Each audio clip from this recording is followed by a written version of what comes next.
This program was brought to you by PennyMac TPO. Visit tpo.pennymac.com to learn more about becoming a partner and starting your journey to greatness. With the people, products, and technology to take you there, it's why they say, at PennyMac, greatness lives here. Welcome to The Interest. I'm Christine Stewart, and boy, am I glad I own a home. Things are tough out there for first-time buyers, as evidenced by Black Knight's monthly monitoring report. Home price growth through April continued. It was the third consecutive month that every one of the nation's top 100 markets saw double-digit annual appreciation. Now, the report did see some very modest signs of cooling, which could be an indicator of a broader slowdown driven by sharply rising 30-year rates. About that cooling, it's a matter of perspective. Home prices were up 19.9% year-to-year in April, just slightly below the record of 20.4% in March. Despite the slowing, prices still rose 2.2% for the month, the seventh month of the pandemic era where prices have risen by more than 2% in a single month. Last week, Selma Happ of CoreLogic told us she expected home appreciation to drop to 5% by the end of the year. The average home has now gained 8.7% in value since the start of the year. There's still a supply problem. The continued lack of supply continues to weigh on home sales and keep prices higher than they might otherwise have been given current affordability metrics.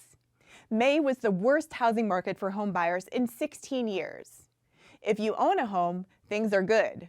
Mortgage holders had $2.8 trillion more in tappable equity in April than they did at the same time last year, more than 2 times the levels of the previous peak in 2006, and perhaps, obviously, yet another record high.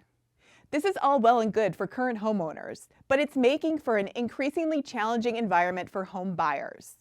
The monthly P&I payment on the average home bought with 20% down is nearly $600, or 44% more than it was at the start of the year, and $865, or 79% more than before the pandemic. In other news, a second round of layoffs has taken place at Mr. Cooper Group. Last week, the company laid off 420 employees. Mr. Cooper officials said in a statement that the mortgage industry is facing an environment of rapidly increasing interest rates and rising inflations, which has resulted in decreased origination volumes. And finally, Redfin is reporting that the median sale price of U.S. homes with high fire risk was $550,500 in April. That's $119,000 more than the typical home with low fire risk. Fire-prone homes have historically fetched higher prices, likely because they tend to be larger and located in pricey West Coast metros. But the price premium for high-risk homes has surged during the pandemic. That's in part because scores of Americans moved out of cities and into suburbs and rural areas, where homes are more likely to face fire risk due to the proximity of vegetation.